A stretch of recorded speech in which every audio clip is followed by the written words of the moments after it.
So there are a lot of stereotypes and myths that people believe about hamsters. I asked you guys on Instagram to give me some myths and stereotypes you hear people say about hamsters, and today we're going to be debunking those. The first stereotype that a lot of people believe is that hamsters are small animals so they can live in small cages, or that they like small cages. Just because a hamster is a very small creature doesn't mean that it doesn't need the space to do its natural behaviors. There have been studies done to show that hamsters do show signs of extreme stress when they are placed in these small cages. Hamsters are very active animals. They do need a lot of space. Doesn't matter if they're really small.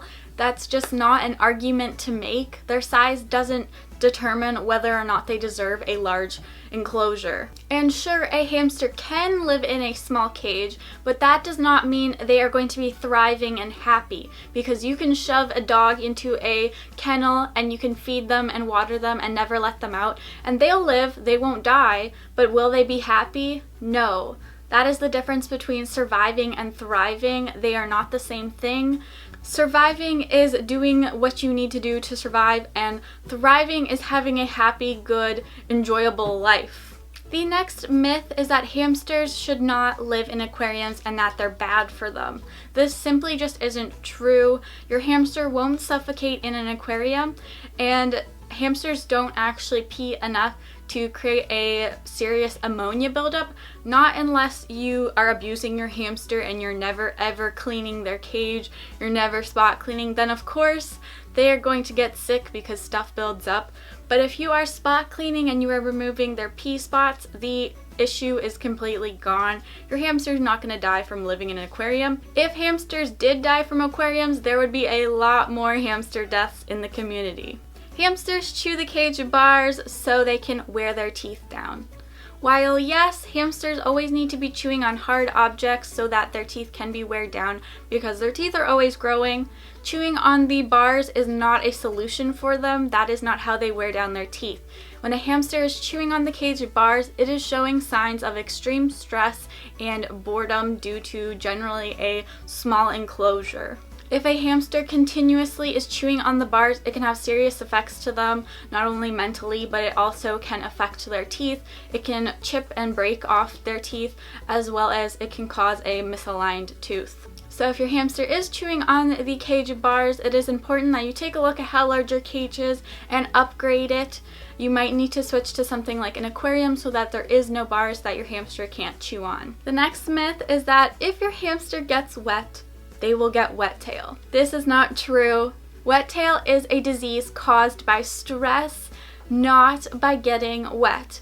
Aaron's Animals actually did a really great video and explained everything, so I'll actually leave that linked so you can check that out and learn a little bit more about it. But no, if your hamster gets wet, they're not going to get wet tail. The next stereotype is that hamsters smell bad. I hear this one a lot, especially from parents. They don't let their kids get hamsters because it's gonna make my house stink. Hamsters and all other animals all have odor. All animals have some type of odor and certain smell, and some are worse than others. Hamsters don't have a smelly body odor. Like, you don't just pick up a hamster, they don't just stink. What smells bad is usually their urine, but that can really be easily solved by just spot cleaning your cage often enough that pee isn't building up. So it's very easy to solve that issue. The next stereotype is that they are cheap. This is far from true. Of course, if you walk into a pet store, a hamster is probably one of the cheapest pets you can buy there besides fish, but that doesn't mean their overall cost and health cost is going to be cheaper. The startup costs can be quite expensive to buy everything that you need, and you're obviously going to continue to buy more products for your hamster throughout their lifetime, as well as if they get sick and need to go to the vet, sometimes you're going to have to pay up to $200 to help treat whatever illness they have. So no, they are not cheap pets. So the next two stereotypes actually relate with each other, and they are hamsters are only for children and hamsters make great children's pets.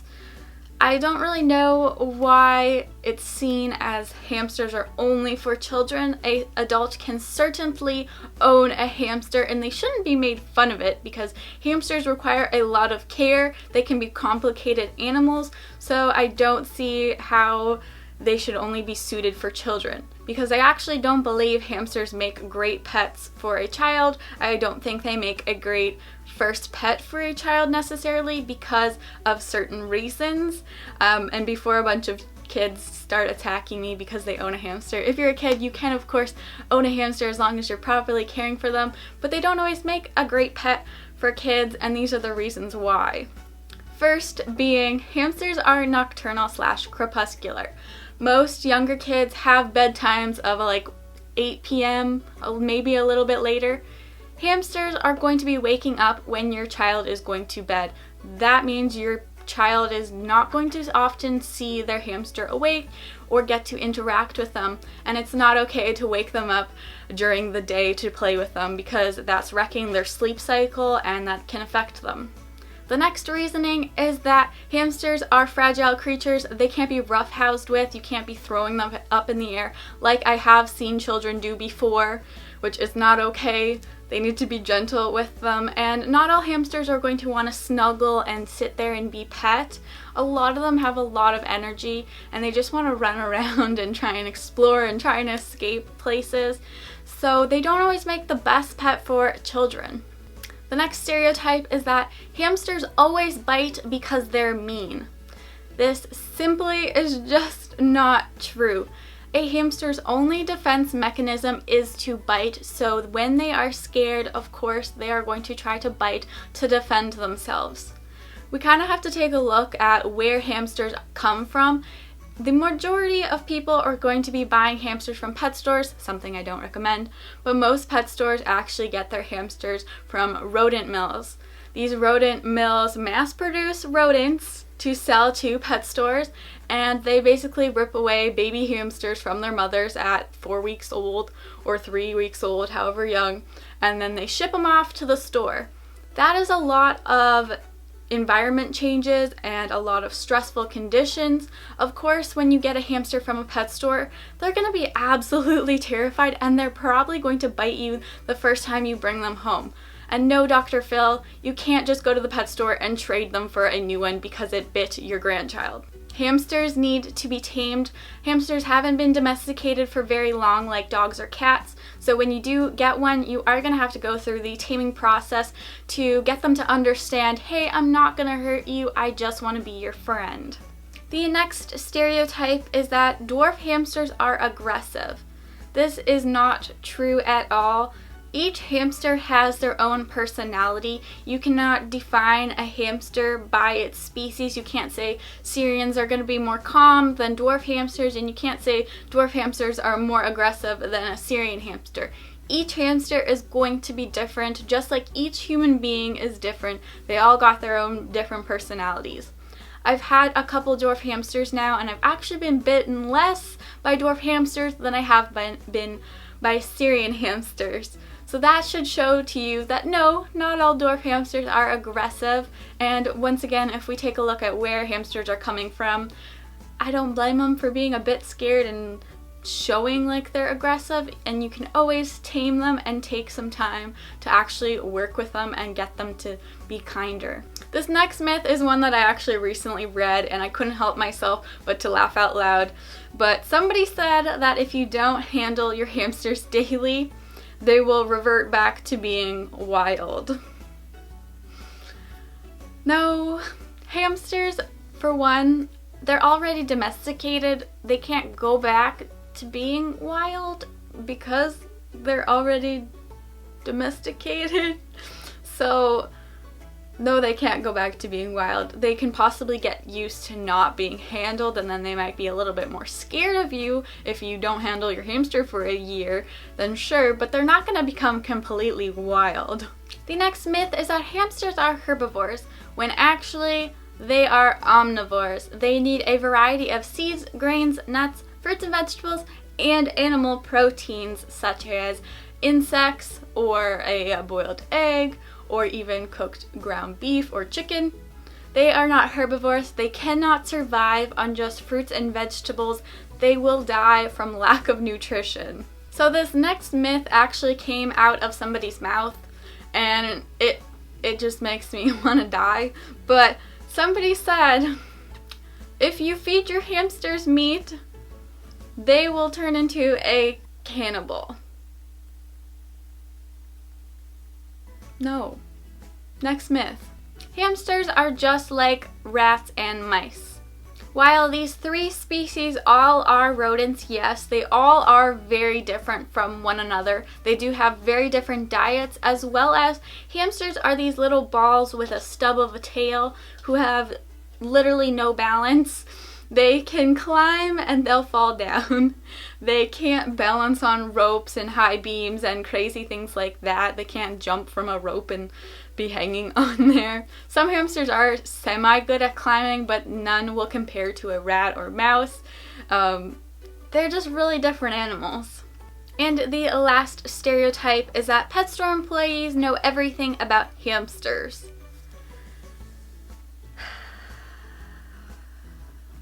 I'm gonna say about 10% of pet store employees actually are educated on hamster, while the other 80% is very uneducated on them. Keep in mind now, when somebody is hired from a pet store, they are a random human being. They do not need a degree to work there. I recently asked a bunch of people, hey, if you went to go get a job at a pet store, what was the interview like? What did they ask you about animal education? Many people responded to me back and they told me they didn't ask me anything about what I knew about pets. They just asked me, do I like animals? What type of animals do I own myself?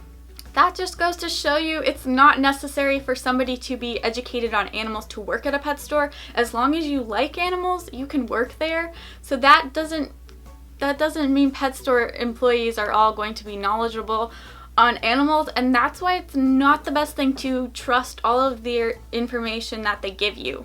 It's super important before you get a pet, you do all of your research to get that pet before going to the pet store, because if a pet store employee comes up to you and starts trying to help you and they go, hey, this really small cage, this is a great one for hamsters, you can be like, no, it's okay, I have a large suitable cage, because the cage they're showing you, it's probably not going to be suitable. And another thing is that pet store employees, they are there to sell things. They're there to market products and make money. Don't forget that. So that is it for all of the stereotypes and myths that I have heard about hamsters. Hopefully this can clear some things up for people who may believe these. All of these are just, they're not true. Hamsters can be such great pets if you properly care for them. So yeah guys, thank you so much for watching. Bye!